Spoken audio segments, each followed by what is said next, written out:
Area, আচ্ছা আজকে তো তোমার হেয়ারের সার্ভিস করবো, তো তোমার এরকম কি মানে ইচ্ছা আছে, কিরকম চাইছো চুলটা? স্মুথনিং যেটা আছে তোমার, কারণ এটা এখানটা রিগ্রোথ হয়ে গেছে অনেকটা, আর বাকি চুলটাও একবার রিফ্রেশ হয়ে যাবে, আর সাথে কাটিং হবে।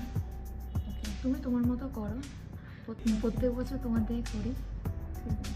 তুমি যেটা ভালো বুঝবে করো।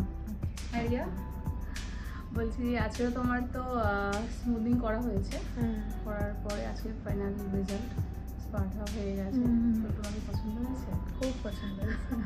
চুল একটু ড্যামেজ আছে, হ্যাঁ। এটা একটু ট্রিটমেন্ট করলে এটা আস্তে আস্তে ওটা তো অনেকটা অবভিয়াসলি recover হবে। তোমার কোনো ইয়ে না ড্রামা, হ্যাঁ কিন্তু না সিরিয়াসলি আমি খুব হ্যাপি। একদম, তার রিপেয়ার করলে অনেকটা এই ড্যামেজের ব্যাপার যেটা আছে, যেহেতু তুমি কাটিং করে ওটা বাদ দেবে না, কিন্তু ওই ড্যামেজের ব্যাপারটা একদম রিপেয়ার হয়ে যাবে। ওটাকে তুমি এসে নেক্সট টাইম করো, আমি করে দেবো, যা করার করে না ওটা নিয়ে কোনো ব্যাপার না, কিন্তু আমি খুব খুশি, এটা হলো ফ্যাক্ট। Seriously thank you.